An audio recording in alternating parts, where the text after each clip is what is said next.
Okay, imagine the scenario for you as a creator. You pour everything into your channel, right? You build this amazing online presence, maybe hundreds of thousands of views. Your content's killer, people love it. But then, boom, almost overnight, the algorithm just shifts. Your reach tanks, maybe like 70%. Ad revenue plummets. And that audience you built, it feels like they've just vanished, locked behind some system you absolutely don't control. Yeah, that feeling that your whole livelihood is tied to a platform that can just change the rules whenever it feels like it.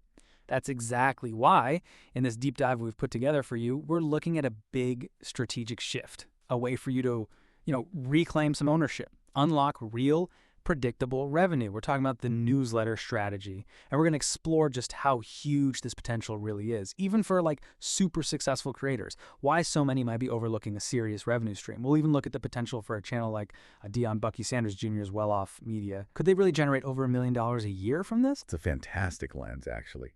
And yeah, just to be super clear up front, that well-off media example we're going to talk about, it's purely hypothetical. It's all based on, publicly available info industry analysis. Yeah. It just lets us really dig into what's possible for creators like you without us being linked to their actual business or anything. It's about comparing the models. Okay, perfect. So let's unpack this, the core problem here. This crazy volatility of relying on platforms for revenue. When you look at the standard YouTube revenue model, what's the stark reality creators are up against? Well, what's really striking is how much is just out of your hands. Yeah. Typically, creators might earn, somewhere between maybe $4 and $10 per thousand views That's a share. extreme. But the biggest thing, you're totally at the mercy of the algorithm, right? Which means your monthly income can swing wildly. Up, down, unpredictable. And here's the absolute kicker. You built this massive following, but you own precisely zero of that audience directly. It's like it's borrowed land, not something you've actually built and owned. Right. And just to put some numbers on that, our sources looked at a 30-day period, July 10th to August 8th, 2025. Let's say a channel got just over 7.9 million views. Specifically, 7,908,086. That breaks down to 7,908 thousands of views. Now, at a, let's say, $5 CPM, that's cost per thousand views, you're only looking at $39,540 in revenue from nearly 8 million views. Just let that sink in. It really shows the scale of the challenge, doesn't it? It really does. It's like building this incredible, beautiful house on land you only rent. You make it amazing, but the landlord can change the terms anytime. That's a really precarious spot for any business, frankly. And the contrast with the newsletter revenue models is just stark. Instead of pennies per view, you're potentially looking at $25, even $50 per subscriber per month. You get direct access. You bypass those crazy algorithms completely, which means, predictable recurring revenue. And maybe the most fundamental thing, you own that email list forever. It's your connection you're building, your channel. Okay, so given that platform volatility, a lot of creators must be asking, well, what's the real alternative? So if you're wondering how this actually plays out for someone with a huge YouTube following, that's where our hypothetical well-off media case study gets really interesting. I mean, their channel pulls in massive views consistently, hundreds of thousands, millions sometimes. It's exactly. So let's try and connect the dots here. Using that same 30-day view count we mentioned for well-off media, 7,908,086 views. You can make some, pretty reasonable guesses based on industry standards.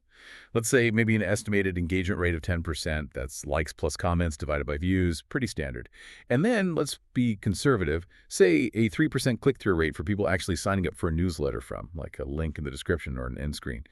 Hypothetically, that alone could lead to around 23,724 newsletter subscribers, just from 1 month's viewers. Okay, now get this. If only 10% of those subscribers decide to convert to a paid premium newsletter, maybe for exclusive stuff, that's still 2,372 paying subscribers. And at, let's say, a modest $25 a month, that's generating $59,311 in monthly recurring revenue, MRR, just from email. Wow, just from email, that's already way more than the ad revenue example. Exactly. And that raises the big question, right? What else can you do when you have that direct line?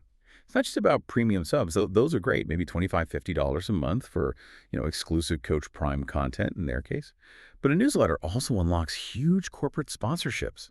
Take $10,000, maybe $25,000 per newsletter sent from big brands, Nike, Blenders, Buffalo Wild Wings, companies that align with their audience. And you can do VIP experiences too, maybe $500 up to $2,000 for super dedicated fans to get special access or meetups.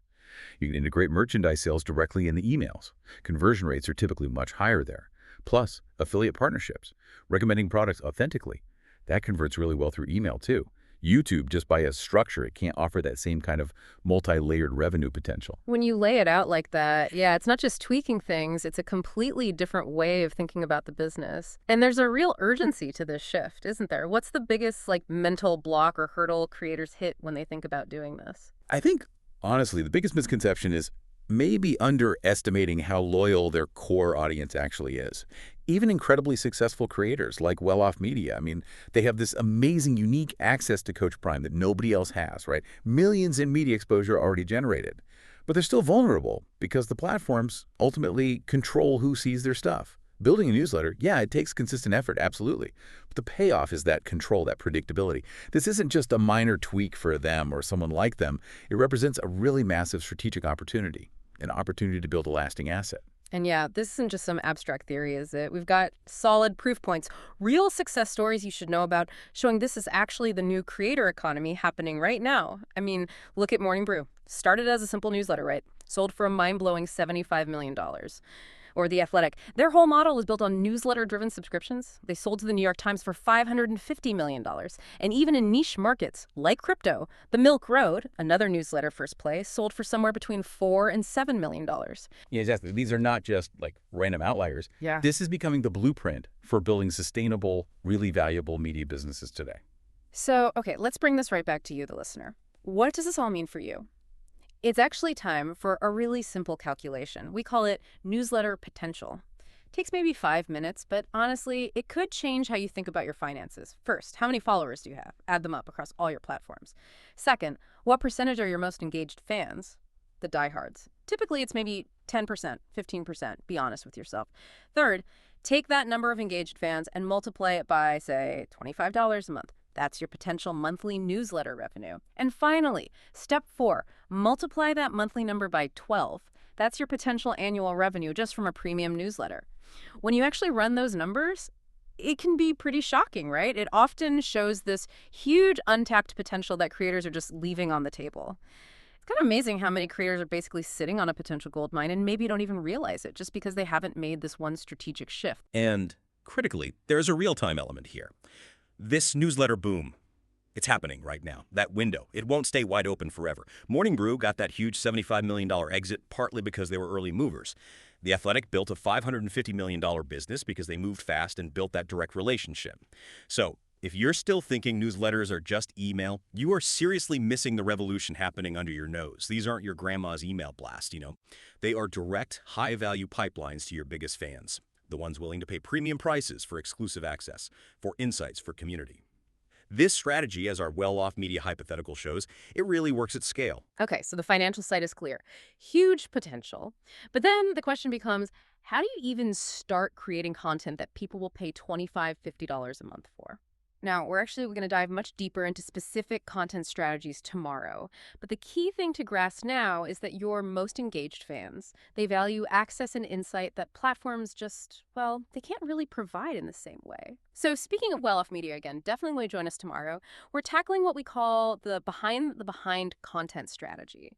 We'll explore how you can create that exclusive stuff that commands those premium subscriptions, even if you think, oh, I don't have premium content. We'll use that Well Off Media hypothetical again as a case study to show you exactly how it can be done. Ultimately, what this whole deep dive boils down to is understanding the incredible power you gain when you move from just renting your audience on someone else's platform to truly cultivating that loyal, direct relationship. It's about building a proprietary asset, something you control, instead of being constantly vulnerable to those algorithm changes. Absolutely. So as you think about all this, here's maybe a final thought to chew on. In this world we're in, with algorithms constantly shifting, attention spans getting shorter, what truly enduring asset are you actually building for your future? What does it really mean to control your own destiny as a creator in this digital age? Something to think about.